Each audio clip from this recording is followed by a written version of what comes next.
News 12ಗೆ ಸ್ವಾಗತ. ನಾನ್ ಶರ್ಮಿತಾ ಶೆಟ್ಟಿ. ಇದು ಪೋಷಕರು ಬೆಚ್ಚಿ ಬೀಳುವಂತ ಭೀಕರ ಘಟನೆ. ಪಬ್ಜಿ ಆಟದ ವಿಚಾರಕ್ಕೆ ಬಾಲಕನ ಕೊಲೆ ನಡೆದಿದೆ. 12 ವರ್ಷದ ಬಾಲಕನನ್ನ ಆತನ ಸ್ನೇಹಿತನೇ 17 ವರ್ಷದ ಹುಡುಗ ಕೊಲೆ ಮಾಡಿದ್ದಾನೆ. ಮಂಗಳೂರಿನ ಉಳ್ಳಾಲದ ಕೆಸಿ ರೋಡ್ನಲ್ಲಿ ಈ ಭಯಾನಕ ಇನ್ಸಿಡೆಂಟ್ ನಡೆದಿದೆ. ಇಬ್ರು ಬಾಲಕರು ಕೆಲ ದಿನಗಳಿಂದ ಒಟ್ಟಿಗೆ ಪಬ್ಜಿ ಗೇಮ್ ಆಡ್ತಿದ್ರಂತೆ. ಆಟದಲ್ಲಿ ಓರ್ವ ಬಾಲಕ ಪ್ರತಿ ಬಾರಿ ಗೆಲ್ತಾ ಬಂದಿದ್ದಾನೆ. ಇದರಿಂದ ಸಿಟ್ಟಿಗೆದ್ದ ಮತ್ತೊಬ್ಬ ಇದು ಮೋಸ ಅಂತ ಗಲಾಟೆ ಮಾಡಿದ್ದಾನೆ. ನಿನ್ನೆ ರಾತ್ರಿ ಇಬ್ಬರ ಮಧ್ಯೆ ಗಲಾಟೆಯಾಗಿ ಪರಸ್ಪರ ಕಲ್ಲಿನಲ್ಲಿ ಹೊಡೆದಾಟ ಮಾಡಿಕೊಂಡಿದ್ದಾರೆ. ಈ ವೇಳೆ 12 ವರ್ಷದ ಬಾಲಕನ ಮೇಲೆ ಮತ್ತೊಬ್ಬ ಬಾಲಕ ಕಲ್ಲೆತ್ತಿ ಬಿಸಾಕಿದ್ದಾನೆ. ವಿಚಾರಣೆ ವೇಳೆ ಆರೋಪಿ ತಪ್ಪನ್ನ ಒಪ್ಪಿಕೊಂಡಿದ್ದಾನೆ. ಉಳ್ಳಾಲ ಪೊಲೀಸ್ ಠಾಣೆಯಲ್ಲಿ ಕೇಸ್ ದಾಖಲಾಗಿದೆ. ಮಂಗಳೂರು ಪೊಲೀಸ್ ಆಯುಕ್ತ ಸ್ಥಳಕ್ಕೆ ಭೇಟಿಯನ್ನು ಕೊಟ್ಟು ಅಲ್ಲಿ ಪರಿಶೀಲನೆಯೆಲ್ಲ ನಡೆಸಿದ್ದಾರೆ. ಪಬ್ಜಿ ವಿಚಾರವಾಗಿ ಈ ಗಲಾಟೆ ಆಗಿರೋದು. ಪೋಷಕರು ಹುಷಾರಾಗಿರ್ಬೇಕಾಗತ್ತೆ. ಯಾಕಂದ್ರೆ ಮಕ್ಕಳು ಇತ್ತೀಚೆಗೆ ಆನ್ಲೈನ್ ಕ್ಲಾಸ್ ಅಂತ ಮೊಬೈಲ್ ಅಂತೂ 3 ಹೊತ್ತು ಹಿಡ್ಕೊಂಡಿರ್ತಾರೆ. ಈಗ ಗೇಮ್ಸ್ ಆಡೋದು ಕೂಡ ಅಡಿಕ್ಷನ್ ಆಗ್ಬಿಟ್ಟಿರುತ್ತೆ. ದೊಡ್ಡವರು ಕೂಡ ಈ ಅಡಿಕ್ಷನ್ಗೆ ಒಳಗಾಗಿದ್ದಾರೆ. ಪಬ್ಜಿ ಗೇಮ್ಗೆ ಹೇಳಿ ಕೇಳಿ ಮಕ್ಕಳು ಪ್ರತಿ ಬಾರಿ ಇವರು ಕಳೆದ 3 ತಿಂಗಳಿಂದ ಆಟ ಆಡ್ತಾನೆ ಇದ್ದಾರೆ. ಆದ್ರೆ ಬೇರೆ ಬೇರೆ ಕೂತು ಆಟ ಆಡ್ತಿದ್ರು. ಆದ್ರೆ ಪ್ರತಿ ಬಾರಿ ಒಬ್ಬನೇ ಗೆಲ್ತಾ ಇದ್ದ. ಇದರಿಂದ ಸಿಟ್ಟಾದಂತ ಈ 17 ವರ್ಷದ ಹುಡುಗ ಏನ್ ಮಾಡಿದಾನೆ, 12 ವರ್ಷದ ಹುಡುಗನನ್ನ ನಿನ್ನೆ ಒಂದು ಫೀಲ್ಡಿಗೆ ಕರೆಸ್ಕೊಂಡು ಅಲ್ಲಿ ಮುಂದೆ ಕೂತು, ಅಂದ್ರೆ ಫೇಸ್ ಟು ಫೇಸ್ ಕೂತು ಆಟ ಆಡಿ ಆತ ಸೋತಿದ್ದಾನೆ. ಅಲ್ಲಿ ಜಗಳ ಸ್ಟಾರ್ಟ್ ಆಗಿದೆ. ಆ ಜಗಳ ಕೊಲೆಯಲ್ಲಿ ಅಂತ್ಯ ಆಗಿದೆ. ಮಂಗಳೂರು ನಗರ ಕಮಿಷನರೇಟ್ ವ್ಯಾಪ್ತಿಯಲ್ಲಿರುವ ಉಳ್ಳಾಳ ಪೊಲೀಸ್ ಠಾಣಾ ವ್ಯಾಪ್ತಿಯಲ್ಲಿ ರಾತ್ರಿ ಸುಮಾರು 9 ಗಂಟೆ ಸಮಯದಲ್ಲಿ ಇಲ್ಲಿ ಆಕಿಫ್ ಅಂತ ಸುಮಾರು 12 ವರ್ಷದ ಹುಡುಗ ಮನೆಯಿಂದ ಹೊರಗಡೆ ಹೋಗ್ತಾನೆ. ನಂತರದಲ್ಲಿ ಮನೆಗೆ ಬರೋದಿಲ್ಲ. ಮತ್ತು ಇಲ್ಲಿ ಆರೋಪಿ ದೀಪಕ್ ಅನ್ನುವಂಥವನ್ನ ಮೇಲೆ ಅನುಮಾನ ವ್ಯಕ್ತಪಡಿಸ್ತಾರೆ ಕಂಪ್ಲೇಂಟಲ್ಲಿ. ಅವನ್ನ ತಕ್ಷಣಕ್ಕೆ ವಶಪಡಿಸ್ಕೊಂಡು ನಮ್ಮವರು ಇಂಟ್ರಾಗೇಷನ್ ಮಾಡಿದ್ದಾರೆ. ಇಂಟ್ರಾಗೇಷನ್ ಮಾಡಿದಂಥ ಸಂದರ್ಭದಲ್ಲಿ ರಾತ್ರಿ 9 ಗಂಟೆ ಸಮಯದಲ್ಲಿ ಕಾಂಟ್ಯಾಕ್ಟ್ ಮಾಡ್ಕೊಂಡು ಒಬ್ರಿಗೊಬ್ಬರು ಈ ಪಬ್ಜಿ ಆಡಲಿಕ್ಕೆ ಅಂತ ಕೂತ್ಕೋತಾರೆ. ಸೊ ಭೇಟಿ ಮಾಡಿ ಆಡೋವಂಥ ಸಂದರ್ಭದಲ್ಲಿ ಈ ಮೃತ ಹುಡುಗ ಏನಿದ್ದಾನೆ ಅವನು ಸೋಲ್ತಾನೆ. ಆಟ ಸೋತಾಗ ನೀನು ಇಷ್ಟು ದಿವಸ ಹಿಂಗೆ ನೀನು ಮೋಸ ಮಾಡಿ ಗೆದ್ದಿದ್ದೀಯ ಹಂಗೆ ಅಂತ ಅವನಿಗೆ ಒಬ್ರಿಗೊಬ್ರು ಕಿರಿಕಿರಿ ಆಗುತ್ತೆ. ಆವಾಗ ಮೃತ ಹುಡುಗ ಏನಿದ್ದಾನೆ ಅವನು ಒಂದು ಸ್ವಲ್ಪ ಹಿಂಗೆ ತಳ್ಳದ ಅಂತಂದು ಹೇಳ್ತಾನೆ. ಇವಾಗ ಆರೋಪಿ ಅದನ್ನು ಫರ್ದರ್ ಎನ್ಕ್ವೈರಿ ಮಾಡಬೇಕು. ನಂತರ ಒಂದು ಚಿಕ್ಕ ಕಲ್ಲು ತೊಗೊಂಡೆಸ್ತಾ ಅದಕ್ಕೆ ನನಗೆ ಸಿಟ್ಟು ಬಂದು ನಾನು ದೊಡ್ಡ ಕಲ್ಲಲ್ಲಿ ಹೊಡೆದೆ ಅಂತ ಹೇಳ್ತಾನೆ. ಅವನಲ್ಲೇ ಬ್ಲಡ್ ಎಲ್ಲ ಬರ್ಲಿಕ್ಕೆ ಸ್ಟಾರ್ಟ್ ಆಯಿತು. ಕೊಲ್ಯಾಪ್ಸ್ ಆದ. ಆಮೇಲೆ ಮತ್ತೆ ನನಗೇನು ಮಾಡಬೇಕು ಗೊತ್ತಾಗಲಿಲ್ಲ. ಹೇಳ್ಕೊಂಡೋಗ್ಬಿಟ್ಟು ಆ ಕಡೆ ಅಲ್ಲಿ ಮಲಗಿಸ್ಬಿಟ್ಟು ಮನೆಗೆ ಬಂದೆ ಅಂತಂದು ಹೇಳ್ತಾನೆ. ಮನೆಯಲ್ಲಿ ಏನು ವಿಷಯ ಹೇಳಿಲ್ಲ ಅಂತಂದು ಇಷ್ಟು ಮಾಹಿತಿ ಇವಾಗ ಸದ್ಯ ನಮಗೆ ಗೊತ್ತಾಗಿದೆ. ಮಂಗಳೂರು ನಗರ ಕಮಿಷನರೇಟ್ ವ್ಯಾಪ್ತಿಯಲ್ಲಿರುವ ಉಳ್ಳಾಳ ಪೊಲೀಸ್ ಠಾಣಾ ವ್ಯಾಪ್ತಿಯಲ್ಲಿ ರಾತ್ರಿ ಸುಮಾರು 9 ಗಂಟೆ ಸಮಯದಲ್ಲಿ ಇಲ್ಲಿ ಆಕಿಫ್ ಅಂತ ಸುಮಾರು 12 ವರ್ಷದ ಹುಡುಗ ಮನೆಯಿಂದ ಹೊರಗಡೆ ಹೋಗ್ತಾನೆ. ನಂತರದಲ್ಲಿ ಮನೆಗೆ ಬರೋದಿಲ್ಲ. ಮತ್ತು ಇಲ್ಲಿ ಆರೋಪಿ ದೀಪಕ್ ಅನ್ನುವಂಥವನ್ನ ಮೇಲೆ ಅನುಮಾನ ವ್ಯಕ್ತಪಡಿಸ್ತಾರೆ ಕಂಪ್ಲೇಂಟಲ್ಲಿ. ಅವನ್ನ ತಕ್ಷಣಕ್ಕೆ ವಶಪಡಿಸ್ಕೊಂಡು ನಮ್ಮವರು ಇಂಟ್ರಾಗೇಷನ್ ಮಾಡಿದ್ದಾರೆ. ಇಂಟ್ರಾಗೇಷನ್ ಮಾಡಿದಂಥ ಸಂದರ್ಭದಲ್ಲಿ ರಾತ್ರಿ ಇದೇ ವಿಚಾರವಾಗಿ ಮತ್ತಷ್ಟು ಮಾಹಿತಿಯನ್ನು ಕೊಡ್ತಾರೆ. ಮಂಗಳೂರಿಂದ ನೇರ ಸಂಪರ್ಕದಲ್ಲಿ ಜಾಯಿನ್ ಆಗಿದ್ದಾರೆ ನಮ್ಮ ರಿಪೋರ್ಟರ್ ಕಿಶನ್ ಶೆಟ್ಟಿ. ಕಿಶನ್ ಶೆಟ್ಟಿ, ನನಗೆ ಬಹಳ ಕುತೂಹಲ ಇರೋದು ಈ ಮಕ್ಕಳ ಪೋಷಕರು ಏನ್ ಹೇಳ್ತಿದ್ದಾರೆ ಈ ಇಡೀ ಘಟನೆ ಆದ್ಮೇಲೆ ಅಂತ.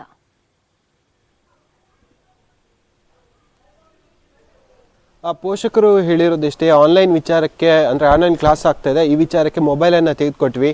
ಸ್ವಲ್ಪ ಮಟ್ಟಿನ ಪಬ್ಜಿ ಆಡ್ತಾ ಇದೆ, ಆದರೆ ಗದರಿಸಿದಾಗ ಮೊಬೈಲನ್ನು ಇಡ್ತಾ ಇದೆ. ಆದರೆ ಇಷ್ಟು ಗಂಭೀರವಾದ ಸ್ಥಿತಿ ಇದೆ ಅಂಥೇಳಿ ನಮಗೂ ಕೂಡ ಗೊತ್ತಿಲ್ಲ ಅನ್ನೋದನ್ನು ಪೋಷಕರು ಸದ್ಯ ಹೇಳಿರುವಂಥದ್ದು. ಘಟನೆಯ ಹಿನ್ನೆಲೆ ನೋಡಬೇಕಾದ್ರೆ ಆಕಿಫ್ ಅಲ್ಲಿನ ಸ್ಥಳೀಯ ಇಂಗ್ಲೀಷ್ ಮೀಡಿಯಮಲ್ಲಿ 7ನೇ ತರಗತಿ ವಿದ್ಯಾರ್ಥಿ ಆಗಿದ್ದ. ಈ ನಿಟ್ಟಿನಲ್ಲಿ ಪ್ರತಿದಿನ ಆನ್ಲೈನ್ ಕ್ಲಾಸ್ ಕೂಡ ಆಗ್ತಾ ಇದೆ. ಹಾಗಾಗಿ ಪೋಷಕರು ಆತನಿಗೆ ಮೊಬೈಲನ್ನು ತೆಗೆದುಕೊಟ್ಟಿದ್ದಾರೆ.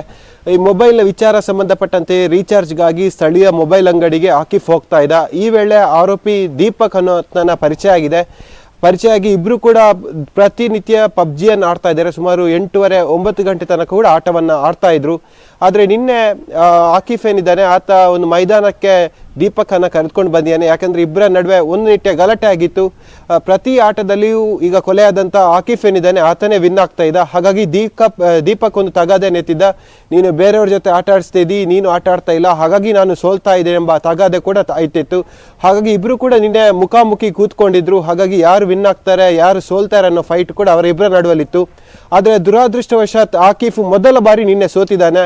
ಆತನ ಸೋಲೆ ನಿನ್ನೆಯ ಸಾವಿಗೆ ಕಾರಣ ಆಗಿದೆ ಅನ್ನೋದನ್ನ ಸದ್ಯಕ್ಕೆ ಪೊಲೀಸರು ಹೇಳಿರುವಂಥದ್ದು. ಈ ವೇಳೆ ನಿನ್ನೆ ಇಬ್ಬರಲ್ಲಿ ಕೂಡ ಗಲಾಟೆ ಆಗಿರುವಂಥದ್ದು. ಇಬ್ರು ಕೂಡ ಕಲ್ಲಿನಲ್ಲಿ ಹೊಡ್ಕೊಂಡಿದ್ದಾರೆ. ಆರೋಪಿ ದೀಪಕ್ ಏನಿದ್ದಾನೆ ಆತ 17 ವರ್ಷದ ಹುಡುಗ. ಆತ ದೊಡ್ಡ ಕಲ್ಲಿನಲ್ಲಿ ಆಕಿಫ್ಗೆ ಹೊಡೆದಿರುವಂಥದ್ದು. ಹಾಗಾಗಿ ಸ್ಥಳದಲ್ಲೇ ಆಕಿಫ್ ಮೃತಪಟ್ಟಿದ್ದಾನೆ. ನಿನ್ನೆ ರಾತ್ರಿ 9 ಗಂಟೆಗೆ ಅವರ ಮನೆಯವರು ಹಾಗೆ ಸಂಪರ್ಕದಲ್ಲಿ ನಿಮ್ಮಿಂದ ಮಾಹಿತಿಯನ್ನ ಪಡ್ಕೊಳ್ತೀನಿ. ಈ ಘಟನೆ ಬಗ್ಗೆ ಮಾತನಾಡೋದಕ್ಕೆ ಸ್ಥಳೀಯರಾಗಿರುವಂತ ಶಬೀರ್ ಅವರು ನಮ್ಮ ಜೊತೆ ಫೋನ್ ಲೈನ್ ಅಲ್ಲಿ ಜಾಯ್ನ್ ಆಗಿದ್ದಾರೆ. ಶಬೀರ್ ಅವರೇ, ಈ ಹುಡುಗರು ಈ ತರ ಆಟ ಆಡ್ತಾ ಇದ್ದಿದ್ದು ನಿಮ್ ಗಮನಕ್ಕೆ ಏನಾದ್ರು ಬಂದಿತ್ತಾ? ನೀವು ಬುದ್ಧಿ ಮಾತನ್ನ ಹೇಳೋ ಪ್ರಯತ್ನ ಏನಾದ್ರು ಮಾಡಿದ್ರಾ? ಇಲ್ಲ, ಮಕ್ಳು ಅಂದ್ರೆ ಈ ಹುಡುಗ ಈಗ ಮೃತನಾಗಿರೋ ಹುಡುಗ ಈಗ ನಮ್ಮ ಅಂಗಡಿ ಪಕ್ಕದಲ್ಲಿ ಕುತ್ಕೊಳ್ಳೋ ಹುಡುಗ ಏನಲ್ಲ, ತುಂಬಾ ಒಳ್ಳೆ ಹುಡುಗ, ಸಮಯಕ್ಕೆ ಸರಿಯಾಗಿ ಮನೆಗೆ ಹೋಗ್ತಾನೆ, ಏನೋ ಮದ್ರಸಾ ಶಾಲೆ ಅದ್ರ ಬಗ್ಗೆನೇ ಒಳ್ಳೆ ಉತ್ತಮ ನಡತೆ ಇರೋ ಹುಡುಗ ಅವನು. ನಮ್ಗೆ ಆಕ್ಚುಲಿ ಈ ಆಟದ ಬಗ್ಗೆ ಗೊತ್ತಾಗಿದೆ ನೈಟು ಈ ಹುಡುಗ 8:45 ಮನೆಯಿಂದ ಮಿಸ್ಸಿಂಗ್ ಆಗಿದ್ದಾನೆ, ಮಾಮೂಲಿಯಾಗಿ ಹೋಗಿದ್ದಾನೆ. 9:09 ನಮಗೆ ಮಾಹಿತಿ ಬಂತು ಹುಡುಗ ಮಿಸ್ಸಿಂಗ್ ಆಗಿದ್ದಾನೆ ಅಂತ ಹೇಳಿ. ಏನ್ ಹೇಳ್ಬಿಟ್ಟು ಹೋಗಿದ್ದಂತೆ ಮನೇಲಿ ಅವನು? ಇಲ್ಲ, ಅವ್ನು ರೆಗ್ಯುಲರ್ ಆಗಿ 8:45 ಆ ಟೈಮಲ್ಲಿ ಮದ್ರಸಾ ಬಿಟ್ಟು ಬಂದು ಮಸೀದಿಗೆ ಹೋಗ್ಬಿಟ್ಟು ಬಂದು ಒಂದು ಲೋಕಲ್ ಜ್ಯೂಸ್ ಕುಡಿಯಕ್ಕೆ ಅಂದ್ರೆ 15 ರೂಪಾಯಿ 20 ರೂಪಾಯಿ ಜ್ಯೂಸ್ ಕುಡಿಯಕ್ಕೆ ರೆಗ್ಯುಲರ್ ಹೋಗ್ತಾನೆ. ಸೊ ಅದೇ ತರ ನಿನ್ನೇನು ತಾಯಿ ಕೈಯಿಂದ 15 ರೂಪಾಯಿ ಇಸ್ಕೊಂಡು ಜ್ಯೂಸ್ ತುಳ್ಕೊಂಡ್ ಬರ್ತೀನಮ್ಮ ಅಂತ ಹೋಗಿದ್ದಾನೆ. ಬಟ್ ಆ ಹೋಗೋ ಗ್ಯಾಪ್ ಅಲ್ಲಿ ಅವನನ್ನ ಒಂದ್ಸರಿ ಸೋಲಿಸಿದ್ದ. ಇವಾಗ ಆರೋಪಿ ದೀಪಕ್ ಇದ್ದಾನೆ, ಈ ಹುಡುಗನನ್ನು ನಮ್ಮ ಈ ಮೃತನಾದ ಹುಡುಗ ಸೋಲಿಸಿದ್ದ ಆಟದಲ್ಲಿ ಆನ್ಲೈನ್ ಅಲ್ಲಿ. ಸುಮಾರು ಎಷ್ಟು ತಿಂಗಳಿಂದ ಈ ತರ ಇವರು ಆನ್ಲೈನ್ ಅಲ್ಲಿ ಆಟ ಆಡ್ತಿದ್ರಂತೆ? ಇಲ್ಲ, ಇವಾಗ ತಿಳಿದಿರೋ ಮಟ್ಟಿಗೆ ಒಂದು ದೊಡ್ಡ ಜಾಲನೆ ಇದೆ ಅಂದ್ರೆ ಹಿಂಗಾರೆ. ಯಾಕಂದ್ರೆ ನಾವು ಸುಮಾರು 8ರಿಂದ 10ವರೆಗೂ ಮನೆಗಳಿಗೆ ನಾವು ಮಧ್ಯರಾತ್ರಿ ಹೋಗಿದೀವಿ. ಯಾಕಂದ್ರೆ ಈ ಹುಡುಗ ಅಲ್ಲೇ ನಾವು ವಾಸವಾಗಿ ಆಟ ಆಡ್ತಾನ ನೋಡ್ಲಿಕ್ಕೆ. ಸೊ ಇವತ್ತೊಂದು ದೊಡ್ಡದಾದ ಚೈನ್ ಇದೆ ಮಕ್ಕಳದು. ಅದು 18 ವರ್ಷ 20 ವರ್ಷ 10 ವರ್ಷ 15 ವರ್ಷ ಒಂದೇ ವರ್ಷ ಪ್ರಾಯ ಮಿತಿ ಇಲ್ಲದೆ ಹಿರಿಯರು ಸೇರಿ ಆಡುವಂತದ್ದು. ಸೊ ಈಗ ನೀವು ಆ ಕೊಲೆಯಾಗಿರುವಂತ ಬಾಲಕ ನಿಮ್ ಪರಿಚಯ ಇರೋದ್ರಿಂದ ಏನ್ 3 ಹೊತ್ತು ಮೊಬೈಲ್ ಹಿಡ್ಕೊಂಡು ಕೂರ್ತಿದ್ದ, ಪಬ್ಜಿ ಆಡೋದನ್ನ ನೀವು ಅಬ್ಸರ್ವ್ ಮಾಡಿದ್ರಾ? ಇಲ್ಲ ಅಂದ್ರೆ ಇಲ್ಲ ಮೇಡಮ್, ಏನಂದ್ರೆ ಅವ್ನು ಮನೆಯಲ್ಲೇ ಇರೋದು ಜಾಸ್ತಿ. ನನ್ಗೆ ಅನ್ಸುತ್ತೆ ಇತ್ತೀಚೆಗೇನೋ ಈ ಹುಡುಗ ಅದಕ್ಕೆ ಅಡಿಕ್ಟ್ ಆಗಿದ್ದಾನೆ ಅನ್ಕೋತಿದ್ದ ನಾನು. ಯಾಕಂದ್ರೆ ಆತರ ಹೋಗೋ ಹುಡುಗ ಅಲ್ಲ ಅವನು. ತುಂಬಾ ಮುಗ್ಧ ಇದ್ದಾನೆ, ಜಾಸ್ತಿ ಮಾತಾಡಲ್ಲ, ತುಂಬಾ ಮುಗ್ಧಾಗಿ ನಗ್ತಾ ಇರ್ತಾನೆ ಅಷ್ಟೇ, ಜಾಸ್ತಿ ಮಾತಾಡಲ್ಲ. ಇಂತ ಪೋಲಿ ಹುಡುಗರ ಸಹವಾಸ ಹೆಂಗ್ ಆಯ್ತೋ ಗೊತ್ತಿಲ್ಲ. ಯಾವ್ದೋ ಒಂದು ಮಾಹಿತಿ ಪ್ರಕಾರ ಮೊಬೈಲ್ ಶಾಪ್ ಅಲ್ಲಿ ರೀಚಾರ್ಜ್ ಮಾಡುವಾಗ ಇದರ ಬಗ್ಗೆ ಮಾಹಿತಿ ಪಡೆದು ಈಗ ಪರಿಚಯ ಆಯ್ತು ಗೊತ್ತಾಗಿದೆ. ಬಟ್ ಇವರು ಒಂದು 4-5 ಕಿಲೋಮೀಟರ್ ಸುತ್ತಮುತ್ತಲಿನ ತುಂಬಾ ಅಪರಿಚಿತರು ಇವರು ಇದರಿಂದಾಗಿ ಪರಿಚಯ ಆಗಿದ್ದಾರೆ. ಇದರಿಂದಾಗಿ ನಮ್ಗೆ ಈಗ ಸರ್ಕಾರಕ್ಕೆ, ಅದು ರಾಜ್ಯ ಸರ್ಕಾರವಾಗಿರ್ಲಿ ಕೇಂದ್ರ ಸರ್ಕಾರವಾಗಿರ್ಲಿ, ಇಂತ ಗೇಮ್ ಯಾವ್ದು ಈಗ ಪಂದ್ಯಾವಳಿ ಅವರು ಆನ್ಲೈನ್ ಆಡ್ತಾ ಇದ್ದಾರೆ ಅದನ್ನು ತಕ್ಷಣವೇ ರದ್ದು ಮಾಡೋದ್ರಲ್ಲಿ ಇದಂತ ಹಲವಾರು ಎಣೆಗಳು ಬೀರೋ ಸಾಧ್ಯತೆ ಇದೆ ಮೇಡಮ್. ಅದೇ ಸೋಲು ಗೆಲುವು ಒಂದ್ ವಿಚಾರ, ಮತ್ತೆ ಅಡಿಕ್ಷನ್ ಆಗ್ಬಿಟ್ರೆ ಯಾವ ಹಂತಕ್ಕೆ ಹೋಗ್ತಾರೆ ಅಂತ ಹೇಳಕ್ಕೆ ಆಗಲ್ಲ ನೋಡಿ. ಇದೊಂದು ಬೆಸ್ಟ್ ಎಕ್ಸಾಂಪಲ್ ಘಟನೆ. Thank you so much Shabbir ಅವರೇ ಮಾತಾಡಿದಕ್ಕೆ. ನೋಡಿ, ಪಬ್ಜಿ ಗಲಾಟೆ ಈಗ ಕೊಲೆಯಲ್ಲಿ ಅಂತ್ಯವಾಗಿದೆ. ಇತ್ತೀಚೆಗಂತೂ ಮಕ್ಕಳು ಮೊಬೈಲ್ನಲ್ಲಿ ತುಂಬಾ ಬ್ಯುಸಿ ಆಗಿರ್ತಾರೆ, ಆನ್ಲೈನ್ ಕ್ಲಾಸಸ್ ಅಂತ. ಮತ್ತೆ ವಾಪಸ್ ಆನ್ಲೈನ್ ಕ್ಲಾಸ್ ಅಟೆಂಡ್ ಆದ್ಮೇಲೆ ವಾಪಸ್ ಕೊಡಿ ಅಂತ ಹೇಳಿದ್ರು ಕೊಡೋದಿಲ್ಲ. ಸೊ ಅದರಲ್ಲೇ ಮಗ್ನರಾಗಿರ್ತಾರೆ, ಮುಳುಗಿರ್ತಾರೆ, ಏನೇನೋ ಗೇಮ್ಸ್ ನೋಡೋದು, ಏನೇನೋ ನೋಡೋದು, ಸೋಷಿಯಲ್ ಮೀಡಿಯಾ ಇದರಲ್ಲೇ ಬ್ಯುಸಿ ಆಗಿಬಿಟ್ಟಿರ್ತಾರೆ. ಸೊ ಅಡಿಕ್ಷನ್ ಅನ್ನೋದು, ಮೊಬೈಲ್ ಅಡಿಕ್ಷನ್ ಅನ್ನೋದು, ಈ ಗೇಮ್ ಅಡಿಕ್ಷನ್ ಅನ್ನೋದು ನೋಡಿ ಕೊಲೆ ಮಾಡಿಸೋ ಹಂತಕ್ಕೆ ಹೋಗಿದೆ. ಅದು 17 ವರ್ಷದ ಹುಡುಗ ಈ ಕೊಲೆಯನ್ನ ಮಾಡಿರೋದು. 12 ವರ್ಷದ ಹುಡುಗ ಕೊಲೆಯಾಗಿದ್ದಾನೆ. ಸೊ ನಿಮ್ಮ ಅಭಿಪ್ರಾಯವನ್ನ ನೀವು ನಮ್ಮ ಜೊತೆ ಶೇರ್ ಮಾಡ್ಬೋದು, ಕರೆ ಮಾಡಿ ಮಾತಾಡ್ಬೋದು. ನಂಬರನ್ನ ಸ್ಕ್ರೀನ್ ಮೇಲೆ ನಾವು ಡಿಸ್ಪ್ಲೇ ಮಾಡ್ತಾ ಇದ್ದೀವಿ. ಈ ಆಟದಲ್ಲಿ ಸೋಲು ಗೆಲುವು ಅನ್ನೋದು ಇದ್ದಿದೆ. ಅಂದ್ರೆ ಪಬ್ಜಿ ಆಡಬಾರ್ದು ಅಂತಾನೆ ಮೊದಲಿಂದ ನಾವು ಹೇಳ್ತಿರೋದು. ಆದ್ರೆ ಈಗ ಸೋಲು ಗೆಲುವಿನ ವಿಚಾರವಾಗಿ ಇಲ್ಲಿ ಜಗಳ ಆಗಿದೆ, ಜಗಳ ಕೊಲೆಯಲ್ಲಿ ಅಂತ್ಯ ಆಗಿದೆ. ಹುಬ್ಬಳ್ಳಿಯಿಂದ ಕೃಷ್ಣ ಅಂತ ನಮ್ಮ ಫಸ್ಟ್ ಪಬ್ಲಿಕ್ ಕಾಲರ್ ಒಬ್ರು ರೆಡಿ ಇದ್ದಾರೆ, ಮಾತಾಡ್ಸೋಣ. ಕೃಷ್ಣ ಅವರೇ, ಈ ಪಬ್ಜಿ ಬ್ಯಾನ್ ಆಗ್ಬೇಕು ಅನ್ನೋ ಕೂಗು ಮೊದಲಿಂದ ಕೇಳಿ ಬರ್ತಾ ಇತ್ತು. ನೋಡಿ, ಅಡಿಕ್ಷನ್ ಅನ್ನೋದು ಮಕ್ಕಳ ಕೈಯಲ್ಲಿ ಎಂತೆಂತ ಕೃತ್ಯಗಳನ್ನ ಮಾಡಿಸಿದೆ, ನಿಮ್ಮ ಅನಿಸಿಕೆ ಸರ್? ಕೃಷ್ಣ ಅವರೇ, ನನ್ನ ವಾಯ್ಸ್ ಕೇಳ್ತಾ ಇದೆಯಾ? ಹಲೋ ಸರ್, ಕೇಳಿಸ್ತಾ ಇದೆಯಲ್ವಾ ಇವಾಗ? ಮೇಡಮ್ ಅವರೇ ನಮಸ್ಕಾರ. ನಮಸ್ತೆ, ಹೇಳಿ ಸರ್ ನಿಮ್ಮ ಒಪಿನಿಯನ್. ಇದು ಕುಮಾರಣ್ಣ ಅವರು ನಂಬರ್ ಅಲ್ವಾ ಮೇಡಮ್? ಫೈನ್, ನಿಮ್ಮ ಒಪಿನಿಯನ್ ಅನ್ನ ನೀವು ತಿಳಿಸಬಹುದು. ಈಗ ಪೋಷಕರು ಎಚ್ಚರಿಕೆಯಿಂದ ಇರಬೇಕಾಗುತ್ತೆ. ಪಬ್ಜಿ ಸೇರಿದಂತೆ ಚೀನಾದ ಸಾಕಷ್ಟು ಆ್ಯಪ್ಗಳನ್ನ ಈಗ ಬ್ಯಾನ್ ಮಾಡಿದ್ರು ಕೂಡ ಮಕ್ಕಳು ಈ ಪಬ್ಜಿ ಮೇಲೆ ಅಡಿಕ್ಷನ್ ಆಗಿ ಯಾವ್ಯಾವ ತರ ಕೃತ್ಯಗಳನ್ನ ಮಾಡ್ತಾರೆ ಅನ್ನೋದಕ್ಕೆ ಇದೊಂದು ಬೆಸ್ಟ್ ಎಕ್ಸಾಂಪಲ್ ಆಗುತ್ತೆ. ಮತ್ತೆ ಪೋಷಕರು ಅಷ್ಟೇ, ಆನ್ಲೈನ್ ಕ್ಲಾಸ್ ಇದೆ ಅಂತ ಅಂದ್ಬಿಟ್ಟು ಮೊಬೈಲ್ ಅನ್ನ ಮಕ್ಳ ಕೈಗೆ ಕೊಟ್ಬಿಟ್ಟು ಸುಮ್ಮನಾಗೋದಲ್ಲ. ಮಕ್ಕಳು ಏನ್ ಮಾಡ್ತಿರ್ತಾರೆ, ಅವ್ರ ಡೈಲಿ ಬೇಸಿಸ್ ಆಕ್ಟಿವಿಟೀಸ್ ಏನಿದೆ, ಅದರಲ್ಲೂ ಈ ಮೊಬೈಲ್ ಅಂತ ಬಂದ ಮೇಲೆ ಲ್ಯಾಪ್ಟಾಪ್ ಇರ್ಬೋದು ಅಥವಾ ಕಂಪ್ಯೂಟರ್ ಅಸೆಸ್ ಎಲ್ಲ ಈಸಿ ಆಗ್ಬಿಟ್ಟಿದೆ ಮಕ್ಕಳಿಗೆ. ಆನ್ಲೈನ್ ಕ್ಲಾಸಸ್ ಸ್ಟಾರ್ಟ್ ಆದ್ಮೇಲೆ ಅದರಲ್ಲಿ ಪರ್ಟಿಕ್ಯುಲರ್ ಆಗಿ ಅವ್ರು ಏನ್ ನೋಡ್ತಾ ಇರ್ತಾರೆ, ಸೊ ಎಷ್ಟು ಮಟ್ಟಿಗೆ ಅವ್ರು ಅಡಿಕ್ಷನ್ ಆಗಿದ್ದಾರೆ ಅನ್ನೋದನ್ನು ಕೂಡ ನೋಡ್ತಾ ಇರ್ಬೇಕಾಗತ್ತೆ, ಪದೇ ಪದೇ ಚೆಕ್ ಮಾಡ್ತಾ ಇರ್ಬೇಕಾಗತ್ತೆ. ಮೈಸೂರಿಂದ ಶಿವಮ್ಮ ಅಂತ ಕಾಲರ್ ಹೇಳಿದ್ದಾರೆ. ಶಿವಮ್ಮ ಅವರೇ, ನಿಮ್ಮ ಅಭಿಪ್ರಾಯ ಹೇಳಿಮಾ. ಮೇಡಮ್, ಈ ಗೇಮೇ ಬೇಡ. ಗೇಮ್ ನಿಂದ ಮಕ್ಕಳು ಎಷ್ಟು ಹಾಳಾಗಿದ್ದಾರೆ. ನಮ್ಮನೇಲೂ ಇಬ್ಬರಿದ್ದಾರೆ, ಇಬ್ಬರು ಮಕ್ಳು ಇದ್ದಾರೆ. ಎಷ್ಟು ವರ್ಷ ಅವ್ರಿಗೆ? ಅವ್ನು ಇವಾಗ PUC, ಒಬ್ನು 7th. ಇಬ್ರು ಈ ತರ ಗೇಮ್ಸ್ ಆಡ್ತಾರ ಮೊಬೈಲ್ ಅಲ್ಲಿ?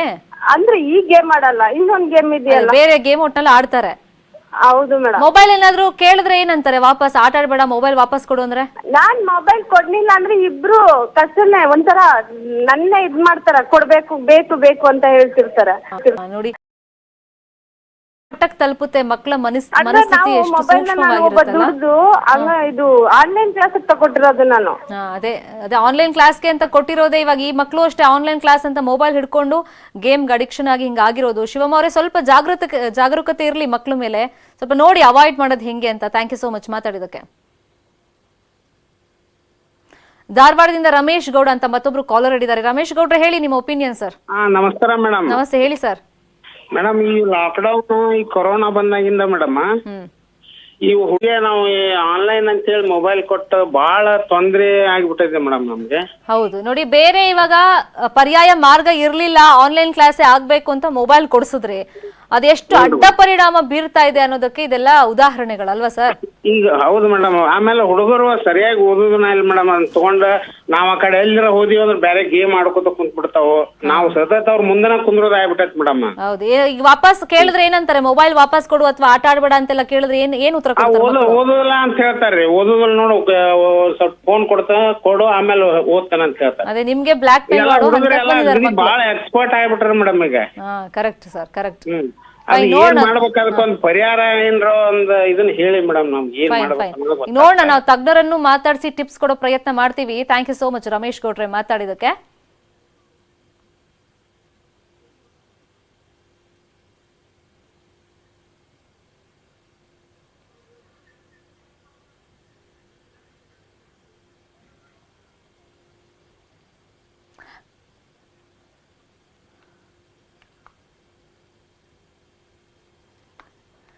ಈಗ ಪೋಷಕರು ಬಹಳ ಎಚ್ಚರಿಕೆಯಿಂದ ಇರಬೇಕಾಗತ್ತೆ. ಮಕ್ಕಳ ಕೈಲಿ ಈಗ ಮೊಬೈಲ್ ಅನ್ನ ಕೊಡ್ಲೇಬೇಕು ಅಂತ ಪರಿಸ್ಥಿತಿ ಬಂದ್ಬಿಟ್ಟಿದೆ ಕೊರೋನಾ ಬಂದ ಮೇಲೆ.